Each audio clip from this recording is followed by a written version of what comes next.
হাসতেছে। মাকে যদি বলি হাসিস কেন, এত কষ্ট, তো বলে কলিজার টুকরার চেহারা দেখতে দে না, কষ্ট ভুলতে দেরি হবে না। আর যেদিন মা বইলা ডাক দিবে ওই দিনকার কোনো কথাই থাকবে না, ঠিক না? নাইলে বাবা, আমি যুবকদেরকে বলতেছি, যুবক নাইলে বাবা,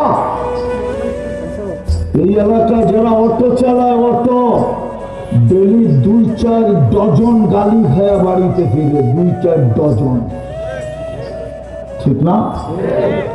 যারা অন্যের বাড়িতে কাজ করে, শ্রম পেশার লোক, ওরা ডেলি বাড়িতে গালি খায়া ফিরে, গালি খায়া। রাগ হয়ে গেলেন? আর যুবকদের পাল্লা করলে তো 2-4 সপ্তাহে 2-4 বার থাপ্পড় খায়ও অটোওয়ালা বাড়িতে ফিরে, ঠিক না? একটু তো একটু লাগায় দেয় চট, ঠিক না? হ্যাঁ, সত্য তো। ওর ছেলে পেলে নাই, হ্যাঁ, ওর ভিতরে আত্মমর্যাদা নাই, পরের দিন আবার অটো নিয়ে বেরোয় কেন?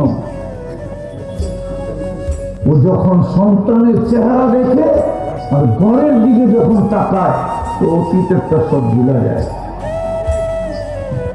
সন্তানের কারণে পরের দিন আবার অটো নিয়ে বাহির হয়।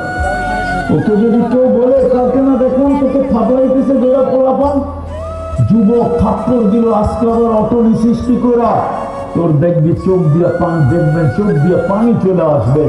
ও বলবে সন্তান না থাকলে বাহির হতাম না। তাই যুবক, তুমি তো জানো না তোমার মা তোমার জন্য কি কষ্ট করছে।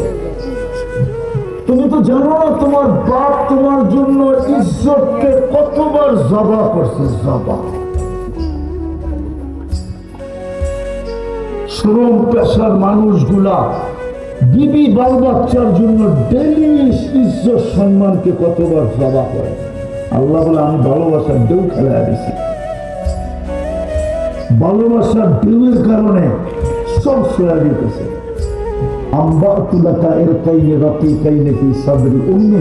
শুধু এখানেই শেষ না, তোর মার সিনার ভিতরে